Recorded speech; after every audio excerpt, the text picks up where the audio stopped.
අපිට හම්බ වෙනවා DNA කුඩා කොටසක්. හරිද? අපි තමයි ඒක හම්බ වෙන්නේ රුධිරයේ කොටසකින් හරි ස්ලේෂ්මලයේ කොටසකින් හරි කෙස් ගසකින් හරි කියලා හිතමුකෝ. ශුක්‍රාණු ටිකෙන් හරි හිතමුකෝ. හැබැයි ඒවෙන් හම්බ වෙන අර DNA කුඩා කොටස් ටික අපිට පුළුවන් මේ ඒක වැඩි කරන්න පුළුවන්. ගුණනය කළා අපිට පුළුවන් ඒ අදාළ කොටස් කාගේද කියලා හොයාගන්න. ඒ කරන ක්‍රමය තමයි PCR. ඒ කියන්නේ polymerase chain reaction. සිංහලෙන් කියනවා polymerase දාව ප්‍රතික්‍රියාව. මේක අවස්ථා ගානක් කරලා අපිට පුළුවන් DNA සමාන පිටපත් රාශියක් අරගෙන ඒ අදාළ පුද්ගලයා හොයාගන්න. මොන පුද්ගලින්ද හොයාගන්නේ කියලා බලන්න පුළුවන් අපිට PCR පරීක්ෂණයක් කරලා. PCR එහෙම නැත්නම් polymerase දාම ප්‍රතික්‍රියාව. ඒ කියන්නේ තනි DNA දාමයකින් DNA දාම දෙකක් ලැබීම. මේක DNA ප්‍රතිවලිතය. නේද? මෙතනදී භාවිතා වෙන්නේ DNA ප්‍රතිවලිතය. 1985 නොබෙල් තෑග්ග හම්බෙලා තියෙන්නේ මේ PCR පරීක්ෂණය හොයාගත් එක්කෙනාට. හරිද? මෙතනදී අවශ්‍ය දේවල් ටික බලමුකෝ. එකක් තමයි එන්සයිමය ඕනේ. මොකක්ද එන්සයිමය? DNA polymerase. ඔය DNA polymerase අපිට ඕනේ මේ ඒකට අපි පාවිච්චි කරන්නේ ටැග් polymerase කියන තාපකාමී කියන්නේ තාපයට ඔරොත්තු දෙන එන්සයිමයක්. ඒක හදලා තියෙන්නේ Thermus aquaticus කියන තාපකාමී බැක්ටීරියාව යොදාගෙන හදලා තියෙන්නේ. හරිද? ඊට අමතරව ඕනේ PCR tube. මේක සිදු කරන්නේ නාලස්තවනේ. නේද? නාලස්තව පිටපත් රාශියක් ගන්නවා. PCR tube ඕනේ. ඊට අමතරව ඕනේ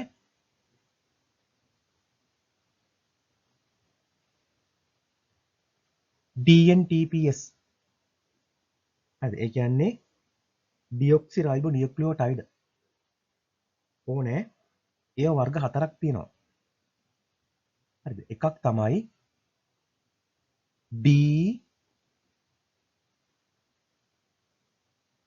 DATP.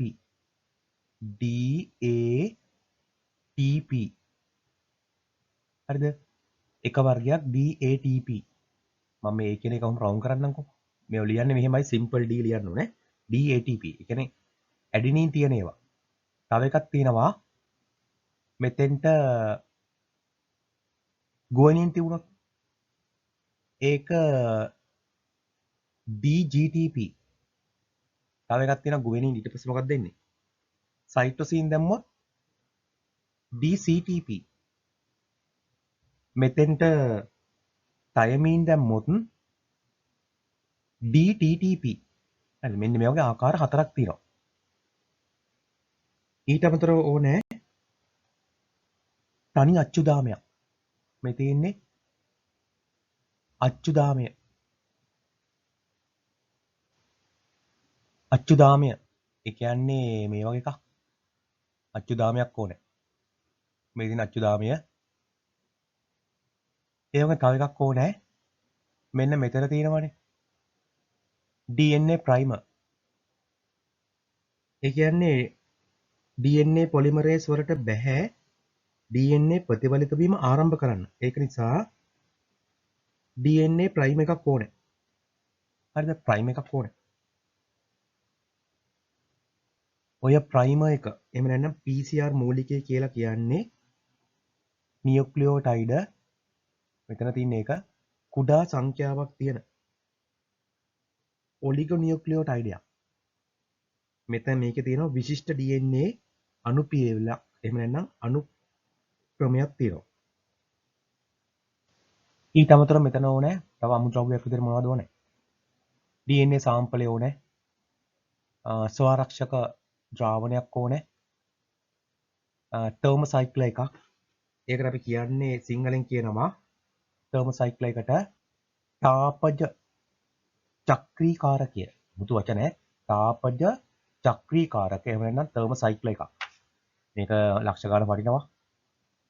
ඊට අමතරව මේ ප්‍රතික්‍රියාවට ඕනේ අයනයක්.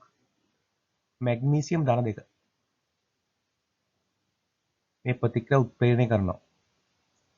ඊට පස්සේ මේ සියල්ලම මේ PCR ටියුබ් එකට දාලා PCR යන්ත්‍රය තුළට දානවා. ඇතුල් කරනවා.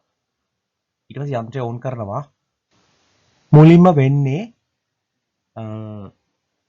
මේ DSDN එක. මේ තියෙන DS කියන්නේ හරි DS ඒ කියන්නේ ඩබල් ස්ට්‍රෑන්ඩ් ද්විත්ව දාමය ඒ කියන්නේ ද්විත්ව දාමය තුල තියෙනවා කැල්ලක් නේද DNA ඛණ්ඩයක්. ඒ ඛණ්ඩයක තියෙනවා පිටපත් කරන අනුක්‍රමය. හරි ඒක නිසා මොකද කරන්නේ කරින්ම මේක ද්විත්ව දාමය තනිදාම් බවට පත් කරන්න ඕනේ. නේද? ද්විත්ව දාමය මොකද කරන්නේ? තනිදාම් බවට පත් කරනවා මේ වගේ.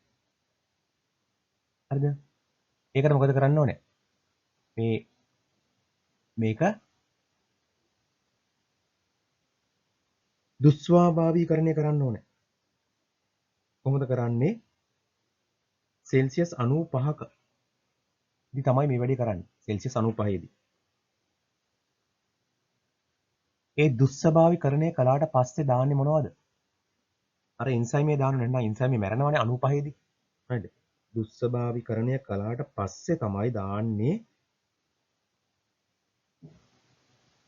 DNA polymerase.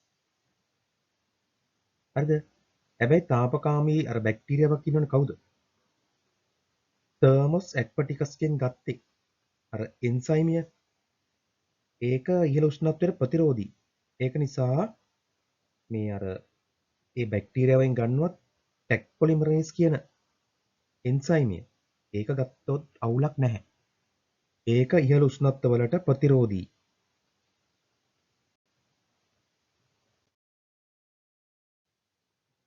මේ තියෙන්නේ DNA ද්විත්වදාමය මේක සෙල්සියස් 90 දී දුස්ස්වභාවීකරණය වෙනවා. ඒ කියන්නේ ද්විත්වදාමය තනිදාම් බවට පත් වෙනවා. නේද? ද්විත්වදාමය තනිදාම දෙකක් බවට පත් වුණා මෙතනදී. හරිද? මේක දුස්ස්වභාවීකරණය. ඊට පස්සේ වෙන වැඩේ තමයි තාපානු ශීත යුගලනය. තාපානු ශීත යුගලනය. මේක සිදුවන්නේ සෙල්සියස් 50 සිට 60 දී. මෙන්න මේකෙදි වෙන්නේ. මේකෙදි වෙන්නේ වෙන වැඩේ තමයි අර DNA තනිදාමයට අර අච්චු DNA වල තියෙන අනුපූරක භස්මය. මෙන්න මේවා මේ ඒ කියන්නේ DNA අච්චුවට මේ මූලිකය බැඳෙනවා. හරිද? මේකට කියන්නේ මොකද්ද? තාපානු ශීත යුගලනය. මේ තාපානු ශීත යුගලනය වෙන උෂ්ණත්වයට බලපානවා අර ගත්තේ මූලිකයේ දිග. මෙන්න මේ ප්‍රයිමර් එකේ දිගයි තමයි බලපාන්නේ. මූලිකයේ දිගයි මූලිකයේ තියෙන භස්මාණු පිළිවෙල එහෙම නැත්නම් අනුක්‍රමය. හරි ඊට පස්සේ මොකද වෙන්නේ? තාපානු ශීත යුගලනයෙන් පස්සේ ඊළඟ වැඩේ තමයි වෙන්නේ. ඒකට කියන්නේ මෙන්න මේ අවස්ථාව ඒකට අපි කියන්නේ දිගුවීම කියලා. දිගුවීම. හරිද? මොකද දිගු වෙන්නේ? ඒකට කියන්නේ මූලිකයේ දිගුවීම. මූලිකයේ දිගුවීම. එවෙන තව නමක් කියනවා DNA සංශ්ලේෂණය. මේක සිදු වෙන්නේ අර භාවිතා කරපු DNA පොලිමරේස් වල ප්‍රශස්ත උෂ්ණත්වයේදී. ඒ උෂ්ණත්වය ගත්තොත් සෙල්සියස් 72ක් විතර. මෙන්න මේ හරිය විතර තමයි ඒ උෂ්ණත්වය තියෙන්නේ. හරි මේකත් බලමුකෝ. මේ තියෙන්නේ ද්විත්වදාමය ද්විත්ව DNA දාමය මේක තනිදාම බවට පත් වෙනවා. ඒක දාම දෙකක් බවට පත් වෙනවා. තනිදාම දෙකක් බවට පත් වෙනවා. ඒකට කියන්නේ මොකද්ද? දුස්සභාවිකරණය. ඒ අදාළ උෂ්ණත්වය සෙල්සියස් 95. ඊළඟට වෙන වැඩේ තමයි ඒකට කියන්නේ තාපානු ශීත යුගලනය. තාපානු ශීත යුගලනය. ඒක සිදුවෙන උෂ්ණත්වය තමයි සෙල්සියස් 50 සිට 60 දී. මේකෙදි වෙන්නේ අර තනිදාමයට ප්‍රයිමර් එක සම්බන්ධ ඊළඟ පියවර තමයි ඒකට අපි කියන DNA සංශ්ලේෂණය. එහෙම නැත්නම් දිගුවීම. මේක සිදුවෙන උෂ්ණත්වය ගත්තොත් DNA පොලිමරේස් වල ප්‍රශස්ත උෂ්ණත්වය සෙල්සියස් 72 දී තමයි සිදුවෙන්නේ. මේකෙදි වෙන්නේ මොකද දිග වෙන්නේ? මෙහෙම දිගු වෙනවා. මොකද දිගු වෙන්නේ? අර DNA එක. ඒ කියන්නේ මූලිකයේ දිගු වෙන්නේ නේද? මූලිකය තමයි දිගු වෙන්නේ. දැන් මෙතන තියෙන මූලිකය තියෙනවනේ. ඒක මෙහෙම දිගු වෙනවා. මේකට බලපාන එන්සයිම් එක මොකද්ද? DNA polymerase. ඒක හදලා තියෙන්නේ අර Thermus aquaticus බැක්ටීරියාවෙන් ගන්න ටැග් polymerase වලින්. ටැග් polymerase වල ප්‍රශස්ත උෂ්ණත්වය තමයි සෙල්සියස් 72.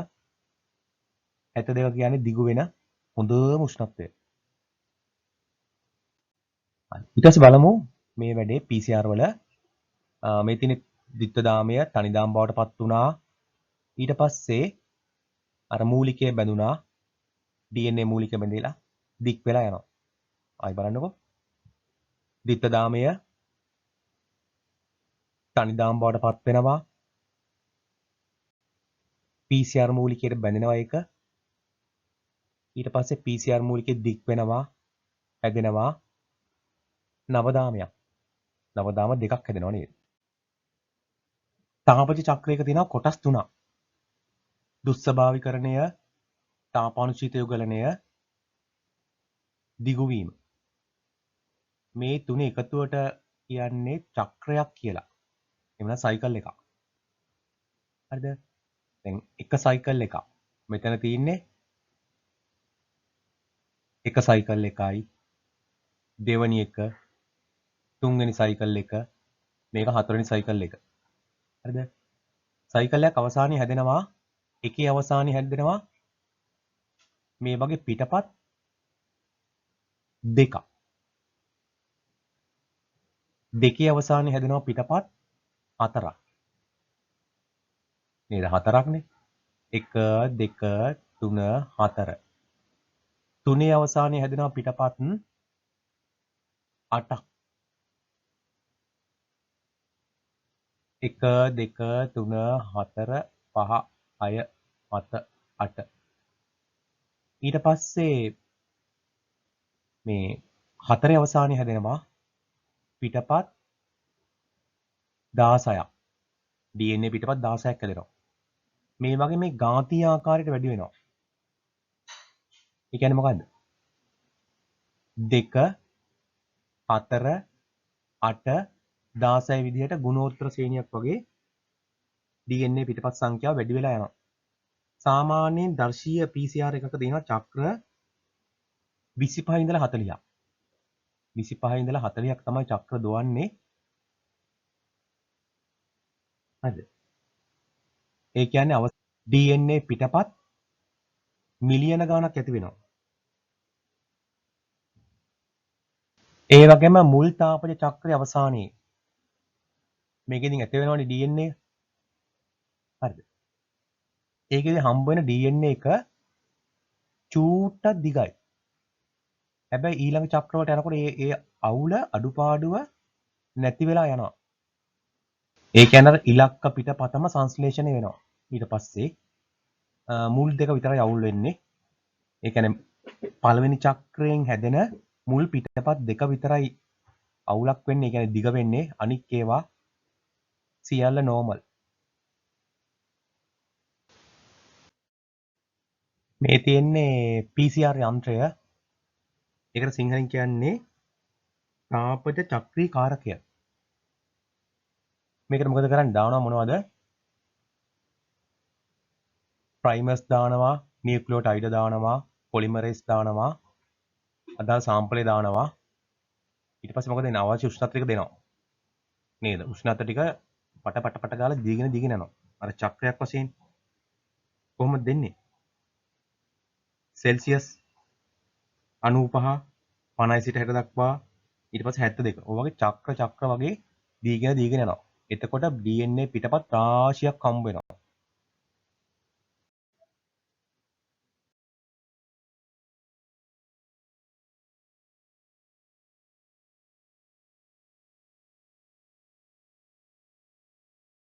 PCR PCR වල භාවිත බලමු. මම අර පොඩි DNA කෑල්ලකින් පුළුවන් DNA රාශියක් හදාගන්න PCR වලින්. මේ නඩු කටයුතු වලට, ඒ කියන්නේ බෝහාරික කටයුතු වලට පීතෘත්‍ය හොයාගන්න, අපරාධකාරය හොයාගන්න එහෙම වැදගත් වෙනවා. ඒ වගේම සමහර රෝග හඳුනා ගන්න. දැන් AIDS, කොරෝනා වගේ රෝග හඳුනා ගන්න PCR පරීක්ෂා කරනවා. ඒ වගේම මේ පරිණාමය සම්බන්ධව අපිට අධ්‍යයනය කරන්න පුළුවන් PCR වලින්. පොසිල් අධ්‍යයනය කරන්න පුළුවන්. මිනිස්සුන්ගේ සංක්‍රමණ රට අතීතයේ තිබිච්ච ඒවා අධ්‍යයනය කරන්න පුළුවන්. ඒ වගේම මේ DNA අනුක්‍රම නිර්ණය හින්දා තමයි PCR එක ඇති වෙලා තියෙන්නේ.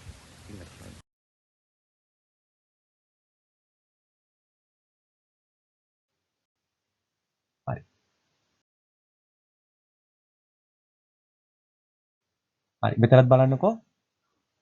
DNA එක පිටපතකින් හම්බෙලා තියෙනවා පිටපත් දෙකක්. පළමු චක්‍රය අවසානයේ දෙවන චක්‍රය අවසානයේ 2 4 වෙනවා. තුන්වෙනි චක්‍රය අවසානයේ 4 කීය වෙනවද? 8 වෙනවා. හරිද? දැන් PCR වල ඊළඟ භාවිතය එකක් තමයි මේ PCR කියන්නේ ක්ලෝනීකරණ ශිල්ප ක්‍රමයක්. නේද? අච්චුදාම කුඩා ප්‍රමාණයක් තිබුණත් ඇති. ඒකෙන් අපිට ගන්න පුළුවන් ශුද්ධ DNA විශාල ප්‍රමාණයක්. හරිද? ඔන්න ඒක වාසියක්. අනික තමයි මේ යම්කිසි ජානයක් ගැන අධ්‍යයනය කරන්න පුළුවන් PCR භාවිතා කරලා. හරිද? PCR වල භාවිතා ගත්තොත් මේ අපිට පුළුවන් DNA සංශුද්ධ පිටපත් රාශියක් හදන්න. අනිත් එක යම් ජානයක් පිළිබඳ විශේෂ ජානයක් පිළිබඳ වැඩියෙන් අධ්‍යයනය කරන්න පුළුවන්. PCR වල අණුපිළිවෙල මේ තියෙන්නේ ඔරිජිනල් DNA එක. මේ තියෙන්නේ නියුක්ලියෝටයිඩ්. මුලින්ම වෙන්නේ මොකද්ද? DNA දුස්සභාවිකරණය. සෙල්සියස් කීයද සිදු වෙන්නේ? උෂ්ණත්වය සෙල්සියස් 95 දී. ඒ ද්විත්ව දාම තනි දාම බවට පත් වෙනවා. ඊට පස්සේ ඇනීලින්. ඒ කියන්නේ තාපානු සීත යුගලනය. තාපානු සීත යුගලනය වෙන්නේ කීයද උෂ්ණත්වය? සෙල්සියස් 50 සිට 60 දී. 50 සිට 60. හරි මෙතෙන්ද මොකද වෙන්නේ? මේ DNA දාමයේ 3 අන්තයට ප්‍රයිම එක සම්බන්ධ වෙනවා. මේකත් 3 අන්තයට තමයි සම්බන්ධ වෙන්නේ. ප්‍රයිම එක. ඊළඟ පියවර තමයි දිගුවීම. දිගුවීම සිදුවන්නේ සෙල්සියස් 72 දී අර තාපකාමී බැක්ටීරියා වලට ප්‍රසස් උෂ්ණත්වයේදී. ඉතින් මොකද වෙන්නේ? අර DNA පොලිමරේස් කියන එන්සයිමෙන් අපි එකට ගන්න ටැග් පොලිමරේස් ඒවයි මොකද වෙන්නේ? DNA බහු අවයවීකරණය වෙනවා. එහෙම නැත්නම් DNA සංශ්ලේෂණය වෙනවා. අවසානයේ එක පිටපතකින් හම්බ වෙනවා පිටපත් දෙකක්. ඒ වගේ PCR භාවිතා වෙනවා වෝහාරික පරීක්ෂණාගාරවල. ඒ කියන්නේ මොනවද? මේ අපරාධ සම්බන්ධ පරීක්ෂණාගාර අපරාධ කළේ කවුද කියලා හොයන්න. මොනවද අපරාධ? ඉත්‍රි දූෂණ, මිනී මැරුම් මොනවද මංකොල්ල කෑම වගේ දේවල්. මේකෙදි ඕනේ මේ චූටි DNA කොටසක් ඕනේ. ඒ DNA ගන්න නම් ජෛවීය සාම්පල් වලින් මොනවද? අපි දමානේ අපරාධකාරයා දාලා ගිය ලේ බින්දුවක් වෙන්න පුළුවන්. කෙස් ගහක් වෙන්න පුළුවන්. තව ක්‍රේටය කෙල බින්දු. තව පටක කොටසක් හරි සෛල කොටසක් හරි ඒවෙන් තමයි ඔය සාම්පලේ ගන්නෙ. ඒකේ තියෙනවා අච්චු DNA කුඩා සංඛ්‍යාවක් තියෙනවා. ඒකෙන් මොකද කරන්නේ? PCR එකෙන් පුළුවන් ඒ අච්චු DNA කුඩා සංඛ්‍යාව විශාල සංඛ්‍යාවක් බවට පත් කරන්න. හරිද? එතකොට ඒකෙන් අපිට පුළුවන් ඒ අදාළ කවුද ඒ අපරාධය කරපු එක්කෙනා හොයාගන්න. PCR වල ඊළඟ වැදගත්කම තමයි DNA අනුක්‍රම නිර්ණය. ඒ කියන්නේ DNA වල තියෙන භස්ම අණුපිළිවෙල හොයාගන්න. PCR වල භාවිත ඒ යටතේ පරිණාමික ජීව විද්‍යාවට යොදා ගන්නවා මේ විශේෂ අතර තියෙන සමදතා හඳුනා ගන්න.